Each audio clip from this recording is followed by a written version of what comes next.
Eleanor Harrington gripped her steering wheel tightly as she drove through the tree-lined streets of Goldcrest Heights. The exclusive neighborhood was home to some of the city's wealthiest residents, and Eleanor had been one of them for nearly 2 decades.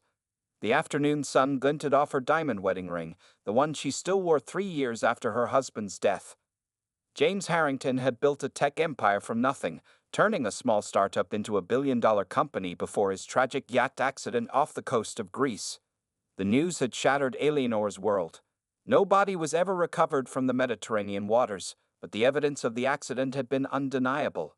Today, Eleanor was heading to her friend Victoria's home for their monthly charity board meeting.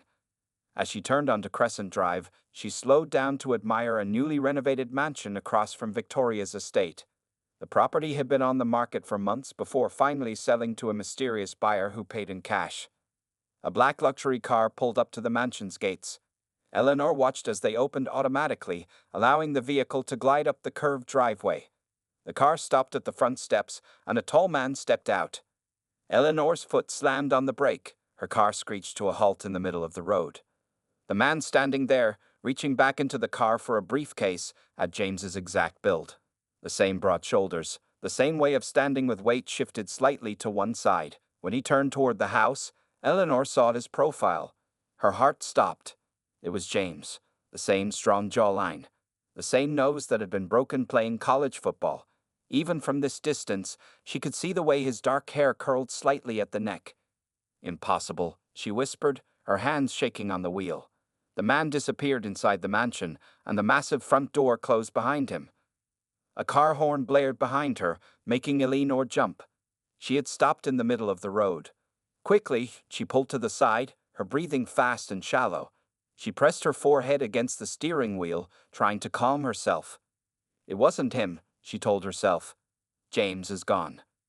But the resemblance had been uncanny, not just a passing similarity, but exact in every detail she could see. Eleanor had spent 25 years waking up next to that face. She knew every line and angle. After several minutes, Eleanor managed to compose herself enough to drive the short distance to Victoria's house. As she walked up to the front door, she glanced back at the mansion across the street. The gates remained closed, no sign of the man who had so disturbed her peace. "Eleanor, you're late." Victoria greeted her with air kisses. "And you look like you've seen a ghost." The word made Eleanor flinch. "I'm fine. Just a little distracted today." Throughout the meeting, Eleanor struggled to focus. While the other board members discussed fundraising goals for the children's hospital, her mind kept returning to the man at the mansion. She found herself volunteering to host next month's meeting, surprising everyone, including herself. When the meeting ended, Eleanor lingered, casually asking Victoria about her new neighbor. "Oh, some tech entrepreneur who made his fortune in South America," Victoria said. "Very private. Nobody's really seen him yet. I heard he just moved in this week." Eleanor nodded, trying to appear only mildly interested. But as she drove home that evening, she took the long route that passed by the mansion again. The gates were closed, the windows dark. She told herself she was being foolish. Grief could play tricks on the mind. James was gone. Yet she couldn't shake the feeling that somehow, someway, she had seen her husband today. Eleanor couldn't sleep that night. Every time she closed her eyes, she saw the man at the mansion, his stance, his profile, his movements so eerily similar to James. By morning, she knew she couldn't simply ignore what she had seen. After breakfast, Eleanor sat at her desk and opened her laptop. If this man was a successful entrepreneur as Victoria had mentioned, there must be some information about him online. She typed "New Resident Goldcrest Heights Mansion" into the search bar. A few local real estate articles appeared. The property had sold for $27 million to a company called Phoenix Ventures. Eleanor dug deeper and found that Phoenix Ventures was owned by a man named Alexander Pierce. She searched for images of Alexander Pierce but found none. Strange for a successful businessman to have no photographs online. The few articles mentioning him described him as reclusive and private. One article stated he had made his fortune in technology investments in Brazil and Argentina. Just like James, Eleanor whispered. Her late husband had built his empire on spotting tech innovations before anyone else. Eleanor picked up her phone and called her friend Diane, who worked on the Goldcrest Heights neighborhood committee. Diane, dear, I was wondering if you have any information about the new owner of the Westfield mansion, the one across from Victoria's. Alexander Pierce? Not much, I'm afraid. He completed all the paperwork through his lawyers. Moved in about 2 weeks ago. The committee sent our welcome package, but no one's actually met him yet. Eleanor tapped her fingernails against her desk. Is he attending the neighborhood gala next week? His office RSVP'd yes, surprisingly. Everyone's curious to meet our mysterious new neighbor. After hanging up, Eleanor walked to her closet and pulled out the blue gown she had been saving for a special occasion. The gala would be the perfect opportunity to see this Alexander Pierce up close. For the next few days, Eleanor drove past the mansion at different times, hoping to catch another glimpse of the man. Once, she saw the black car leaving the gates, but couldn't see the driver. On Thursday, she noticed gardeners working on the property and approached them with questions, but they knew nothing useful about their employer. By the evening of the gala, Eleanor was both nervous and determined. She spent extra time on her appearance, choosing James's favorite pearl earrings to complement her gown. Her friend Victoria picked her up at 7. You look stunning, Eleanor. Anyone would think you're trying to impress someone, she teased. Eleanor forced a laugh. Just getting back into society, that's all.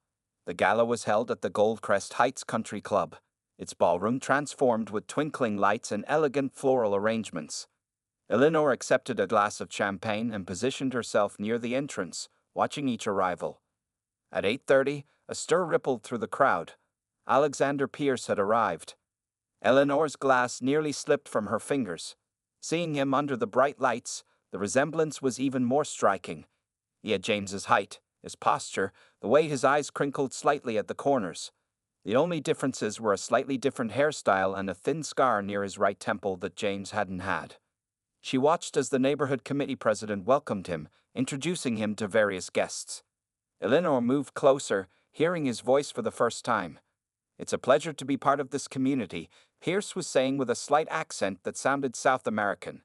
His voice was different, deeper than James's had been, yet something in his speech pattern, the rhythm of his words, felt hauntingly familiar. As Eleanor edged closer to their group, Pierce turned. Their eyes met across the room, and for a moment, Eleanor thought she saw a flash of recognition in his gaze. But it vanished so quickly she couldn't be sure it had been there at all. The committee president spotted her. Ah, Mr. Pierce, you must meet Eleanor Harrington, one of our most distinguished residents. Eleanor extended her hand, her heart pounding so loudly she was certain everyone could hear it. Mr. Pierce, she said, studying his face. Welcome to Goldcrest Heights. Alexander Pierce took Eleanor's hand. His touch was warm and firm, just as James had always been. Up close, the resemblance was even more unsettling. The same deep-set eyes, though Pierce's were a slightly darker shade of brown, the same strong jawline. Even the small scar above his eyebrow looked like the one James had gotten from a childhood bicycle accident. Mrs. Harrington, Pierce said with a polite smile, I've heard you're quite involved in local charities. Eleanor struggled to keep her voice steady. Yes, it keeps me busy. And you, Mr. Pierce? What brings you to our neighborhood? A desire for a fresh start, he replied. I fell in love with the area during a business trip last year. You've never been to California before that? Eleanor asked, watching his face carefully. A flicker of something, discomfort, perhaps, crossed his features. Not this part. Business has kept me mainly in South America for many years. The committee president excused himself to greet other guests, leaving Eleanor alone with Pierce. The orchestra began playing a waltz, one that had been James's favorite. Eleanor noticed Pierce's fingers tapping slightly against his champagne glass in rhythm, exactly as James always had done. That scar, Eleanor said, gesturing to his eyebrow. It looks like it has a story behind it. Pierce touched it briefly. Nothing interesting. A car accident about 2 years ago. My husband had a similar scar, from falling off his bicycle when he was 8. Pierce nodded politely but didn't ask about her husband. Unusual, since most people expressed condolences when James was mentioned. What type of business are you in, Mr. Pierce? Eleanor pressed. Technology investments primarily. I find promising startups and help them grow, exactly what James had done. And before South America. Pierce's smile tightened slightly. Mrs. Harrington, you asked many questions for someone I've just met. Forgive me, you remind me of someone I used to know. A waiter approached with a tray of appetizers. Pierce took one, holding it the same unusual way James had, balanced between his thumb and middle finger, index finger tapping the top. It was such a distinctive habit that Eleanor felt a chill run down her spine. I should mingle with the other guests, Pierce said, clearly uncomfortable with her attention. It was nice meeting you, Mrs. Harrington. As he walked away, Eleanor noticed he had the same slight unevenness to his gait that James had developed after a skiing injury. It wasn't a pronounced limp, just a barely noticeable difference in the weight distribution as he stepped. Something only a wife would recognize. Victoria appeared at Eleanor's side. Well, did you meet our mysterious neighbor? Yes, Eleanor said, not taking her eyes off Pierce as he chatted with a group across the room. Victoria, this may sound crazy, but he looks exactly like James. Victoria followed her gaze. There is a resemblance, I suppose, but James was more handsome. She squeezed Eleanor's arm gently. Darling, it's been 3 years. Sometimes our minds see what we want to see. Throughout the evening, Eleanor observed Pierce from a distance. He was charming but reserved, deflecting personal questions and steering conversations toward business or current events, just as James had always done at social gatherings. Near the end of the gala, Eleanor made one more attempt to speak with him. She approached as he was checking his watch, a vintage Patek Philippe, James's preferred brand. Mr. Pierce, I was wondering if you might join me for lunch next week. As a fellow board member of the Children's Hospital, I'd love to discuss potential involvement from new community members. Pierce seemed hesitant. I'm quite busy with the house settlement and my business. Tuesday at 1, the Lakeside Restaurant, Eleanor suggested, not giving him room to refuse. After a moment, he nodded. Very well, Tuesday at 1. As he walked away toward the exit, Eleanor watched him remove something from his pocket and fidget with it between his fingers. It was a small wooden worry stone, identical to the one James had carried for 20 years. Eleanor's heart raced. It couldn't be coincidence. She was now certain that Alexander Pierce was hiding something, and she was determined to discover what it was. The morning after the gala, Eleanor called her children. Her son Michael arrived first, looking concerned as Eleanor paced the living room.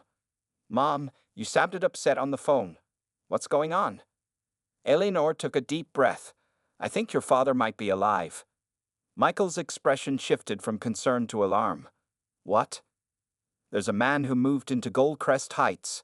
His name is Alexander Pierce, and he looks exactly like your father. Not just a little similar, exactly the same. Michael guided his mother to the sofa and sat beside her. Mom, Dad died 3 years ago. The yacht was found in pieces. But they never found his body, Eleanor insisted. Because of the currents and sharks, Michael said gently. We've been through this. Eleanor's daughter Rebecca arrived 15 minutes later. After hearing her mother's story, she exchanged a worried look with her brother. Mom, Rebecca said carefully, I think you should call Dr. Bennett. I don't need my therapist, Eleanor snapped. I need someone to believe me. Remember last year when you thought you saw Dad at the airport? Rebecca reminded her. Dr. Bennett explained how grief can trigger these episodes. This is different, Eleanor insisted. I spoke with him. He has the same scar above his eyebrow, the same way of walking after the skiing accident. He even carries a worry stone like Dad's. Michael sighed. Have you considered hiring a private investigator? Just to put your mind at ease. Eleanor brightened. That's actually a good idea. After her children left, Eleanor made an appointment with Dr. Bennett, mostly to appease Rebecca. The therapist listened patiently to her story. Eleanor, what you're describing is not uncommon in profound grief. Our minds look for connections, for ways to bring back what we've lost. Doctor, I know what grief looks like. This is different. Dr. Bennett leaned forward. The mind can play tricks on us. We see patterns that aren't there. We project familiar traits onto strangers. He has James's scar, Eleanor insisted. Many people have eyebrow scars. Consider this, if James were alive. Why would he come back to the same city? Why live so close to your friends? Eleanor left the session frustrated. No one believed her. The next day, she met with Frank Morris, a private investigator with a reputation for discretion. He took detailed notes as Eleanor explained her suspicions. I need everything you can find on Alexander Pierce. When did he first appear in Brazil? What did he do before that? I want photos, records, everything. Mrs. Harrington, this will be expensive, Morris warned. Money is not an issue. For the next few days, Eleanor tried to focus on her normal activities, but her mind kept returning to Pierce. She drove by his mansion several times. Once, she saw him on the back terrace, reading a newspaper in the exact position James used to sit, ankles crossed, paper folded in quarters rather than halves. On Monday evening, Morris called. Mrs. Harrington, I have some preliminary findings. Pierce's documented history only goes back about 5 years. Before that, there's very little. His company was registered in Brazil 5 years ago, and his U.S. visa was issued 4 years ago. Just after James disappeared, Eleanor whispered, there's something else. The paper trail establishing his Brazilian background is perfect. Too perfect, like it was created all at once. Eleanor's heart raced, so he could be James. Or he could be someone else entirely who changed his identity for other reasons, Morris cautioned. I'll keep digging. That night, unable to sleep, Eleanor drove to Pierce's mansion again. The house was mostly dark, but light spilled from a window at the back. Eleanor parked down the street and walked along the perimeter wall, finding a spot where landscaping allowed her to see into the backyard. Pierce was there, alone under outdoor lights, swinging a golf club on the back lawn. It wasn't just any swing, it was James's distinctive swing, with the slight pause at the top that his golf coach had tried unsuccessfully to correct for years. Eleanor watched, transfixed. Either this man had studied James intensely, or he was James. As she backed away, her foot snapped a twig. Pierce looked up sharply toward the wall. Eleanor ducked down, heart pounding. When she dared to look again, he was gone, and the lights had been turned off.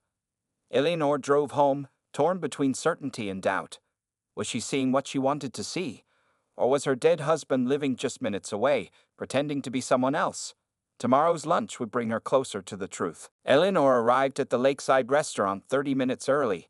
She selected a table in the corner with a view of the entrance and ordered only water. Her hands trembled slightly as she arranged her napkin on her lap.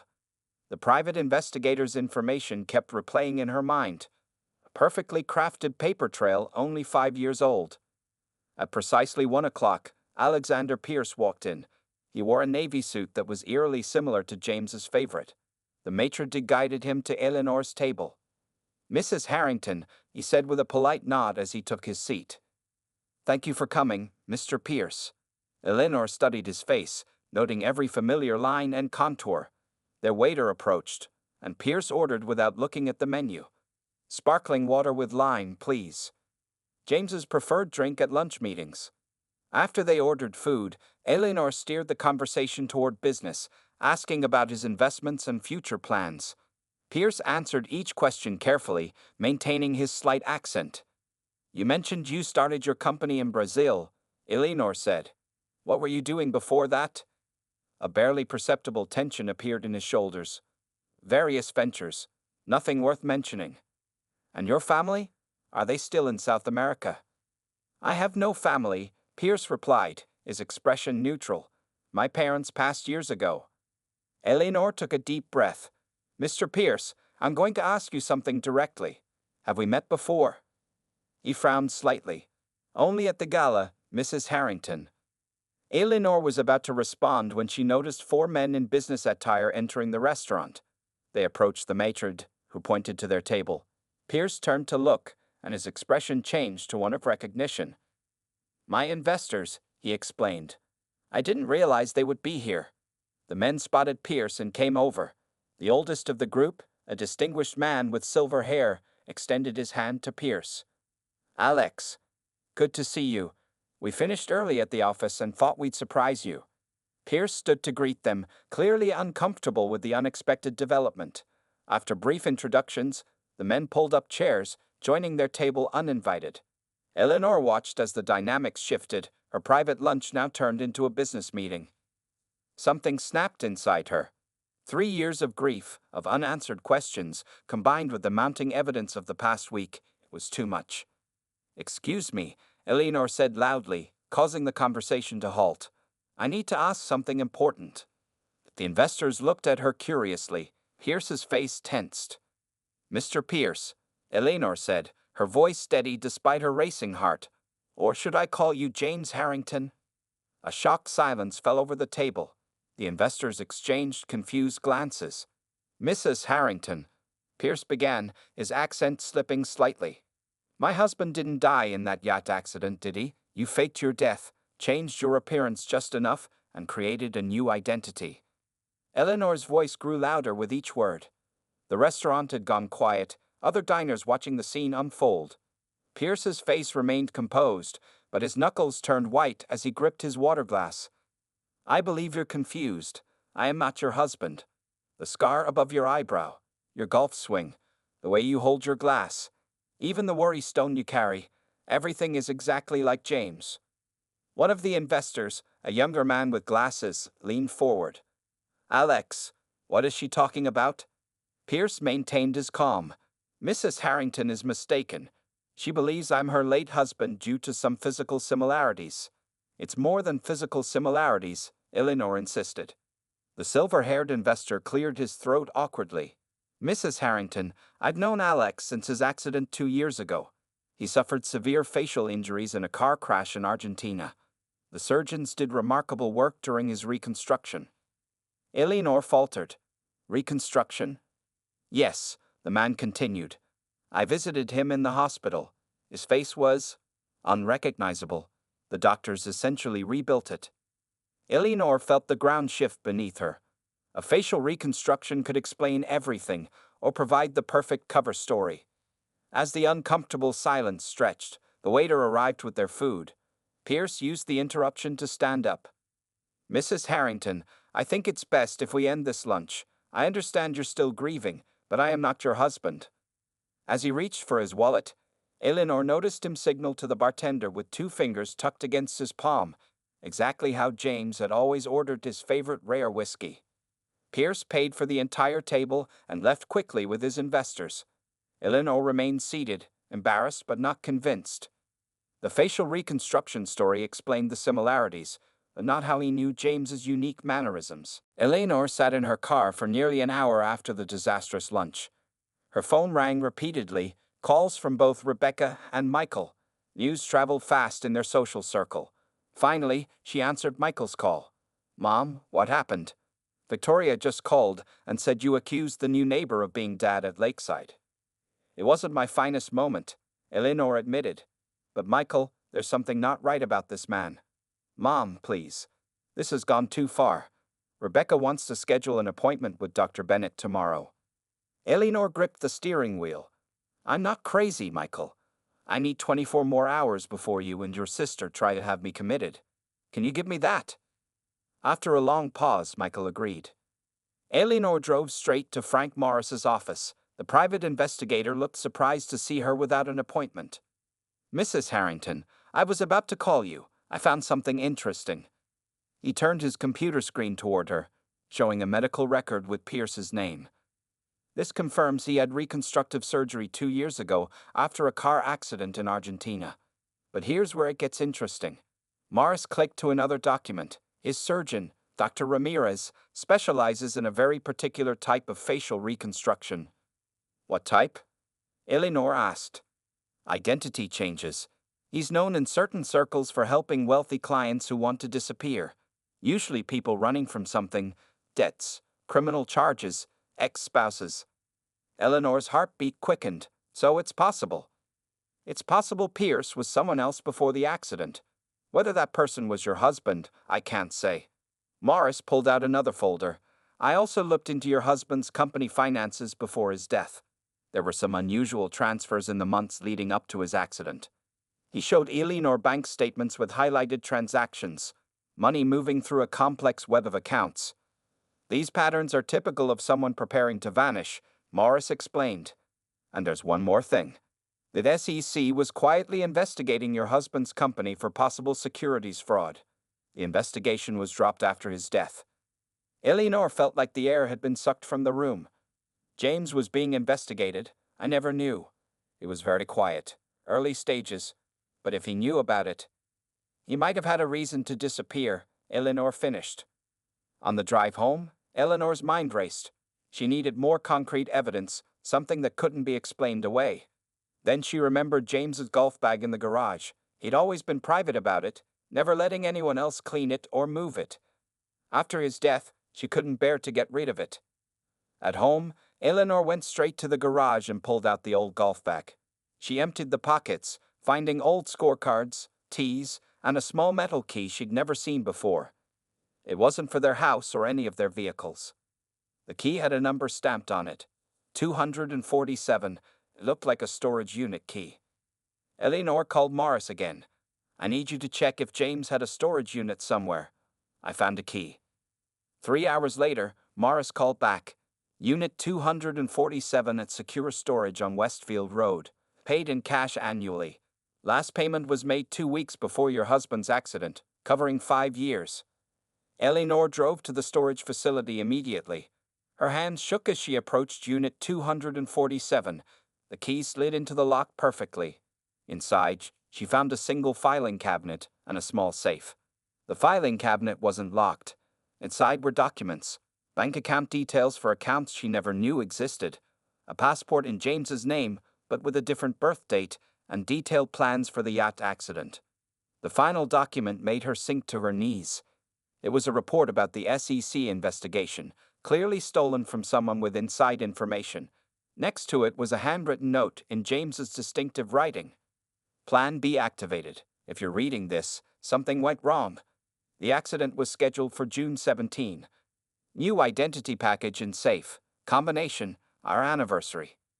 Eleanor tried their wedding date in the safe's keypad. It opened, revealing more documents, cash, and another passport. This one with James's photo, but the name Alexander Pierce. The final piece fell into place. Alexander Pierce wasn't someone who looked like James. He was James. Eleanor sat on the cold floor of the storage unit, surrounded by evidence of her husband's betrayal. He hadn't died. He had abandoned her, their children, and their life together to escape potential criminal charges. Her grief twisted into something else entirely, a cold, hard anger that steeled her resolve for what she needed to do next. The next morning, Eleanor sat in her car outside Alexander Pierce's mansion. She had spent the night reviewing all the documents from the storage unit, piecing together James's elaborate plan. Now, with the evidence in a folder beside her, she was ready for the final confrontation. She pressed the intercom button at the gate. After a moment, a voice answered, not Pierce's, but likely a staff member. I need to see Mr. Pierce immediately. Tell them Eleanor Harrington is here. There was a long pause before the gate slowly opened. Eleanor drove up to the house, her heart pounding. A housekeeper greeted her at the door and led her to a spacious office with floor-to-ceiling windows overlooking the garden.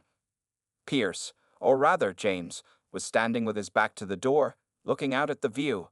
He turned as she entered, his expression carefully controlled. Mrs. Harrington, after yesterday's scene, I'm surprised you wanted to see me. Eleanor placed the folder on his desk. I think we can drop the act now, James. His face remained neutral, but she noticed his eyes flicker briefly to the folder. I thought we settled this yesterday. I'm not your husband. Unit 247, Eleanor said quietly. Our anniversary as the combination. The color drained from his face. I found everything, she continued. The fake passport, the accident plans, the SEC investigation documents. It's over, James. For several long moments, he stood frozen. Then, like a puppet whose strings had been cut, he sank into his chair. When he spoke again, his voice was different, the accent gone, the tone exactly as she remembered. How did you find the storage unit? The key was in your golf bag, the one thing you couldn't bring yourself to get rid of. James ran his hand through his hair, a gesture so familiar it made Eleanor's heart ache despite her anger. I never meant for you to know, he said quietly. You were supposed to move on. Believe I was dead. While you started a new life as Alexander Pierce, after faking your death to escape fraud charges? James leaned forward. It wasn't just about the SEC investigation. The company was in trouble, Eleanor. Deeper than anyone knew. I made some bad decisions, moved money around in ways that weren't exactly legal. When I learned about the investigation, I panicked. So you decided to die? Eleanor's voice cracked with emotion. Do you have any idea what that did to me, to our children? Michael didn't speak for months. Rebecca dropped out of school for a year. I thought it would be cleaner this way, James said. A tragic accident, insurance money, a fresh start for everyone. While you built a new empire in South America. James stood and walked to a side table, pouring himself a drink. His movements were so familiar, exactly the same as they had been 3 years ago. The car accident was real, he said after taking a sip. I was recognized in Argentina by a former business associate. I had to crash my car to escape. The facial reconstruction was necessary, but I chose to make myself look as close to my old self as possible. I couldn't let go completely. Why come back to California? To this neighborhood, of all places? Eleanor asked. I missed home, he said simply. I thought enough time had passed. The investigation was closed. I created a solid new identity, and I wanted. He hesitated. I wanted to be near you and the kids, even if you didn't know it was me. Eleanor felt tears forming. Did you ever think about what you put us through? The grief? The unanswered questions? Every day, James whispered, but I convinced myself you were better off. The scandal would have destroyed our family name, our finances, everything. Eleanor stood up and walked to the window, unable to look at him. The man I married would never have abandoned his family, no matter what trouble he was in. I'm not that man anymore, James admitted. I haven't been for a long time. Eleanor turned back to him, wiping away a tear. No, you're not. My husband died 3 years ago on a yacht in the Mediterranean. The man sitting here is someone else entirely. James, or Alexander, as he had become, looked at her with pain in his eyes. What are you going to do now? Eleanor picked up the folder of evidence. That depends on you. Our children deserve to know their father is alive. Beyond that, I haven't decided. As she walked toward the door, James called after her, Eleanor, wait, there's something else you should know. She paused without turning around. I still have money, a lot of it, hidden away where no one can find it. It was always meant for you and the kids, when it was safe. Eleanor finally turned to face the stranger who wore her husband's face.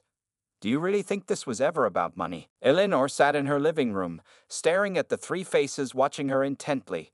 Michael looked stunned, his coffee untouched in front of him. Rebecca had tears streaming down her face. Between them sat Dr. Bennett, whom Eleanor had asked to be present for this family meeting. So Dad is alive, Michael finally said, breaking the heavy silence. He's been living less than 20 minutes away as Alexander Pierce.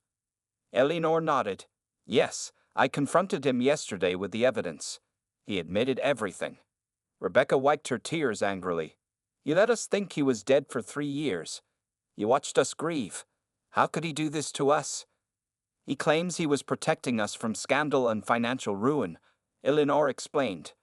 The SEC was investigating him for securities fraud. Rather than face the consequences, he chose to disappear. Dr. Bennett leaned forward. This is a profound shock for all of you. There's no right way to process this information. Michael stood up suddenly, pacing the room. I want to see him. I need to look him in the eye. I never want to see him again, Rebecca countered. As far as I'm concerned, Dad did die 3 years ago. This Alexander Pierce person is a stranger who happens to share his DNA. Eleanor understood both reactions. She had spent the night wrestling with her own conflicting emotions, anger, relief, betrayal, and a complicated sadness for what they had all lost. There's something else we need to discuss, Eleanor said. What we do with this information. If we expose James, he could face criminal charges for the fraud, for faking his death, for insurance fraud. Good, Rebecca said bitterly. He deserves it. Michael stopped pacing. What would that accomplish? It would just create a public scandal. The press would hound us for months. Dr. Bennett nodded. There are no easy answers here. Each option comes with emotional consequences. Eleanor took a deep breath. I've been thinking about this all night. I believe the decision should be unanimous among the 3 of us. Later that afternoon, Eleanor found herself once again at the gates of the mansion. This time James, or Alexander, as he now was expecting her. He opened the door himself, looking as though he hadn't slept. "The children know," Eleanor said as she entered his study. James closed his eyes briefly. "How did they take it?" "How do you think?" "Rebecca refuses to see you. Michael wants to, but he needs time." James nodded, accepting this. "And you? What have you decided to do with the evidence?" Eleanor placed the folder on his desk. "We've agreed to keep your secret, but with conditions." James looked surprised. "What conditions?" "First, you will anonymously donate half of your fortune to make restitution to those who lost money due to your fraud. I prepared a list of charities and former investors." James nodded without hesitation. "Second, you will maintain your distance from our family. No accidental meetings, no watching from afar. If the children eventually want contact, they will initiate it." "And third?" James asked, sensing there was more. "Third, you need to understand that while we won't expose you, what you did can never be undone or forgiven. The man I loved died 3 years ago. That grief was real, and it changed me forever." Eleanor's voice remained steady despite the pain in her words. James looked down at his hands. "I understand." "I don't think you do," Eleanor continued. "When I saw you that first day, I thought it was a miracle. Now I know it was just another deception. The miracle would have been if you had trusted me, if you had faced your problems honestly instead of running away." As Eleanor walked toward the door, James called out, "Does this mean we'll never see each other again?" Eleanor turned back one last time. Alexander Pierce and Eleanor Harrington may occasionally attend the same social events. They will exchange polite greetings as distant acquaintances. But James and Eleanor Harrington, their story ended 3 years ago in the Mediterranean Sea. Outside, the afternoon sun cast long shadows across the manicured lawn. Eleanor walked to her car with straight shoulders and her head held high. The weight of uncertainty that had haunted her for 3 years was finally gone. As she drove away from the mansion, Eleanor felt something she hadn't expected: freedom. The truth, no matter how painful, had released her from the limbo of false hope. Her husband had chosen his path, and now she was finally free to choose hers. She would never forget James, but she would no longer live in the shadow of his ghost. There was a future waiting for her, different than the one she had planned, but entirely her own. Eleanor turned on the radio and opened her car window, letting the warm California air rush in. For the first time in 3 years, she was driving towards something, not away from the past.